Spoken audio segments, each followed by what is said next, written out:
the last time that we see Ibrahim visiting Ismail alayhi salam is a hadith from the Prophet ﷺ where he mentions at this point Hajar has passed away. That's implied. Ismail has gotten married. He's moved on. He's commanding his people with salah. He's stuck to his small location, right? Relatively small location. And Ibrahim alayhi salam comes to visit Ismail alayhi salam's house. He's an elderly man, and the wife of Ismail answers the door. Ibrahim comes in. He says, "Where's your husband?" She doesn't know who he is. She just thinks he's an old man, traveler. And she says that he's not home right now. Ibrahim does not identify himself as the father-in-law. He just asks her about their situation. And all she does is talk about how horrible their situation is. And Ibrahim alayhi salam is grateful to Allah in all circumstances. And that's the family of Ibrahim alayhi salam. They're grateful to Allah in all circumstances. And so as he hears that, he says, this is not suitable. This is not befitting that the wife of Ismail alayhi salam be this way. So he tells the wife of Ismail, he says, when your husband comes home, give my salam to him and tell him that he should replace the door of his gate. Doesn't, just makes it seem like it's just the door of his gate. Ibrahim alayhi salam leaves. Ismail comes home alayhi salam. He asks his wife what happened. She said that this old man came by and he asked about our situation.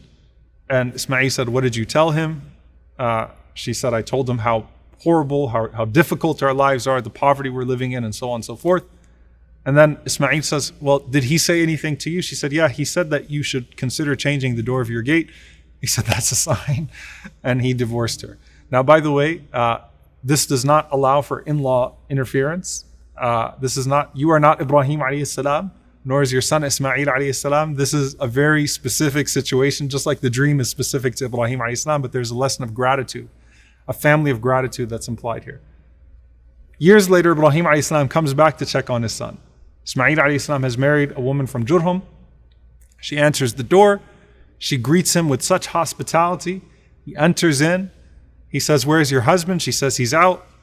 And she serves him and he says, "How is your situation?" And all she does is praise Allah and talk about how blessed they are. Alhamdulillah, everything is wonderful. Ibrahim alayhi salam is pleased. He says to her, "When your husband comes home, give him my salam and tell him that the door on his gate looks good. He should keep the door on his gate." So he leaves.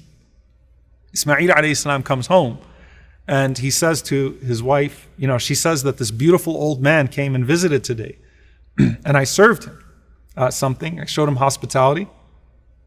And he asked about our situation. So Ismail is asking about the day. She said he asked about our situation. And I said, "Alhamdulillah, everything is wonderful. We're blessed. We're pleased." And Ismail alayhi salam said, "Did he give you any tips, any advice?" She said, "Yeah, he said that when your husband comes home, give my salam to him and tell him he should keep the door on his gate." He said, "Alhamdulillah, you stay." The door of the gate was referring to the spouse. So Ibrahim alayhi salam saw someone that was suitable for that family of gratitude and prophethood. Finally, dear brothers and sisters, we come to Ibrahim alayhi salam and Sarah, settled over a decade later now, back in Palestine. And, it seems like this is how it's going to go for the rest of his life. He's an old man. Allah subhanahu wa ta'ala has a plan for his son Ismail alayhi salam. And, when that plan comes, right? He built the Kaaba, he did what's on him, he's not surrounded by people. It's okay. He's satisfied with that situation.